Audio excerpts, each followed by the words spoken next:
दोस्तों नमस्कार, जय श्री कृष्णा, राधे राधे। दोस्तों आप सभी का हमारे चैनल पर एक बार फिर से स्वागत है। हम आशा करते हैं कि आप भी स्वस्थ और मस्त होंगे। दोस्तों आज हमारे वीडियो का टॉपिक है कि कर्म का फल कितने समय के बाद मिलता है। दोस्तों कुछ कर्मों का फल तो हमें जल्दी ही मिल जाता है और कुछ का तो पता ही नहीं चलता। कर्म करते रहिए, फल कब मिलेगा। कुछ लोगों का कहना है कि हम 10 साल 20 साल से इंतजार कर रहे हैं, आखिर हमें कर्म का फल कब मिलेगा। गीता में कहा गया है कि कर्म करो, फल की इच्छा मत करो। यानी जो भी कर्म आप करते हैं वह कर्म आपका संचित होता रहता है, यानी आपके कार्मिक अकाउंट में जमा होता रहता है। जब सही समय आएगा और परिस्थिति बनेगी तब आपको फल की प्राप्ति हो। तो कर्मों की गति से कोई नहीं बच सकता। रामायण का एक प्रसंग है कि त्रेता युग में भगवान राम ने जब बाली का वध किया, किसी भी कारण से किया, और फिर द्वापर युग में जब वो कृष्ण के अवतार के रूप में जन्म लेते हैं तो उनकी मृत्यु की लीला कहें या जो भी कहें, एक बहेलिये के तीर के द्वारा होती है। कहने का तात्पर्य है कि मनुष्य हो या देवता, जो भी इस पृथ्वी पर आया है उसे कर्म का फल भोगना ही पड़ेगा। तो यदि आप किसी एग्जाम की तैयारी कर रहे हैं और उसमें आप असफल होते जा रहे हैं, तब यह मन में यह सवाल उठना लाजमी ही है कि हमें कर्म फल की प्राप्ति क्यों नहीं हो रही। लेकिन आप लोगों को केवल यही एक कर्म याद है, जबकि आप सुबह से लेकर रात तक कुछ न कुछ तो कर्म करते ही रहते हैं। मान लीजिए कि आप पढ़ रहे हैं और सामने चींटी दीवार पर चल रही है और आप उसे पेन से दाबकर उसकी एक टांग तोड़ देते हैं, तो यह भी एक कर्म ही बना और यह कर्म आपके कार्मिक अकाउंट में जुड़ गए। तो सफलता पाने के लिए सारे कर्मों का लेखा जोखा बनेगा। दोस्तों कभी कभी आप देखते होंगे कि कोई बच्चा है जो एग्जाम की तैयारी कर रहा है और उसके एग्जाम की तैयारी बहुत अच्छी नहीं है और आपको देखने में लगता है कि वो पढ़ने में भी बहुत ज़्यादा तेज नहीं है, लेकिन उसको सफलता मिल गई, आपको नहीं मिली, उसकी जॉब लग गई। तो ये कैसे हो गया?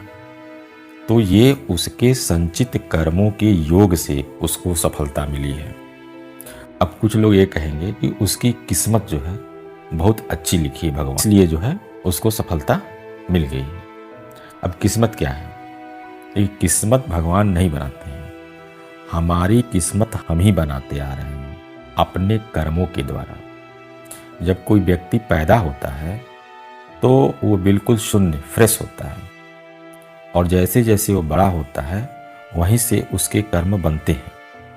अब मान लीजिए आप बड़े हो रहे हैं, किसी की मदद कर रहे हैं तो पॉजिटिव संचित कर्म में जाएगा, किसी के साथ गाली गलौज मारपीट कर रहे हैं तो निगेटिव में जाएगा।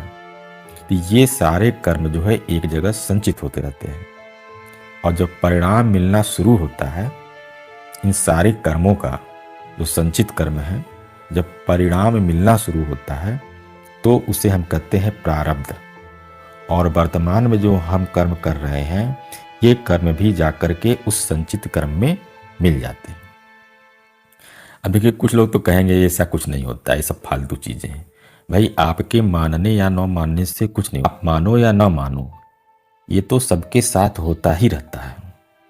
कभी आप अपने जीवन में अनुभव करके देखिए। दूसरा प्रश्न ये उठता है कि कुछ लोग ये कहते हैं कि कर्म का फल तुरंत क्यों नहीं मिलता है। तो दोस्तों एक उदाहरण से हम समझते हैं। हम अपने माता पिता के साथ गलत व्यवहार कर रहे हैं, उनके साथ बदतमीजी कर रहे हैं, उन्हें घर से निकाल दे रहे हैं और वो जाकर के वृद्धाश्रम में रह रहे हैं। तो ये कर्म का फल तुरंत आपको कैसे मिलेगा? जब अभी आपकी शादी हुई है, जब आपके बच्चे ही नहीं हैं, और जब बच्चे बड़े होंगे तब न आपको इस तरह के कंडीशन से सामना करना पड़ेगा। लेकिन तो ये जो आपने कर्म किया, जो अपने माता पिता को घर से बाहर निकाल दिया, ये आपके संचित कर्म में जुड़ गया। तो ये कर्म का फल तत्काल नहीं मिल सकता। जब आपके बच्चे बड़े होंगे, अभी तो आप यही सोच रहे हैं कि मेरे बच्चे बहुत समझदार हैं, मैं इनको अच्छा पढ़ा लिखा रहा हूँ, मेरे साथ ये ऐसा नहीं करेंगे। लेकिन अब ये उचित समय और परिस्थिति जब ये बच्चे बड़े होंगे, इनकी शादी होगी तो क्या परिस्थिति होगी, ये आप समझिए कि कर्म का फल रिटर्न मिलेगा इसमें कि नहीं। वहीं पर जो लोग जो है अपने मम्मी पापा की सेवा कर रहे हैं, उनका हर तरीके से देखभाल कर रहे हैं, तो स्वाभाविक है वैसे ही संस्कार आपके बच्चे को मिलेंगे और आपका बच्चा भी आपका उसी तरह सेवा सत्कार करेगा, आपका हमेशा सम्मान करेगा। तो दोस्तों, कहने का मतलब है कि जैसे कर्म आप करेंगे वैसा ही फल आपको मिलेगा।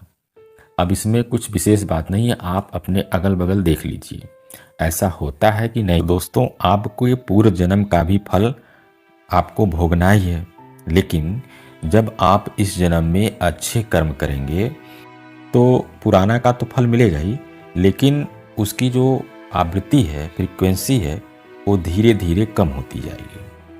तो इसलिए मैं तो ये कहूँगा कि आप अच्छे कर्म करते रहिए। आप किसी भी व्यक्ति से जो भी व्यवहार कर रहे हैं तो आप सोचिए कि वैसा ही व्यवहार कोई मेरे साथ करे तो हमें कैसा फील होगा, हमें कैसा लगेगा। अगर इस विचार से आप उस व्यक्ति के साथ व्यवहार करते हैं तो निश्चित रूप से आप उस व्यक्ति के साथ अच्छा ही व्यवहार करेंगे और अपना कर्म आप अच्छी तरीके से करिए, पॉजिटिव रहिए, अच्छा सोचिए, आपके साथ सब कुछ अच्छा। कभी कभी आप देखे होंगे और बहुत लोगों के मन में ये प्रश्न उठता है, एक व्यक्ति है जो बहुत ही धार्मिक है, बहुत ही संस्कारी है, सदाचारी है, लेकिन उसके जीवन में बुरा बुरा ही हो रहा है। ऐसा क्यों होता है? दोस्तों, ऐसा उसके पूर्व जन्म के कर्मों का फल है जो वो भोग रहा है, और इस जन्म में जो अच्छे कर्म कर रहा है तो आगे भविष्य में या तो इसी जीवन में उसको फल की प्राप्ति होगी, अच्छी प्राप्ति होगी, या तो फिर अगले जन्म में उसको उस फल की प्राप्ति होगी। तो कहने का मतलब है कि मनुष्य का जीवन मिला है जानवरों से अलग है। तो दोस्तों, कहने का मतलब यह है कि आप हमेशा पॉजिटिव रहिए, अपने दिमाग में अच्छे विचार लाइए, अच्छे संस्कार अपने बच्चों को दीजिए, अच्छे कर्म करिए। ऐसा करने से ही हमारा जीवन धन्य होगा और यही हमारे जीवन का मूल्य है। दोस्तों, ये वीडियो आपको कैसे लगी कमेंट में अवश्य बताइएगा। जय श्री कृष्णा, राधे राधे।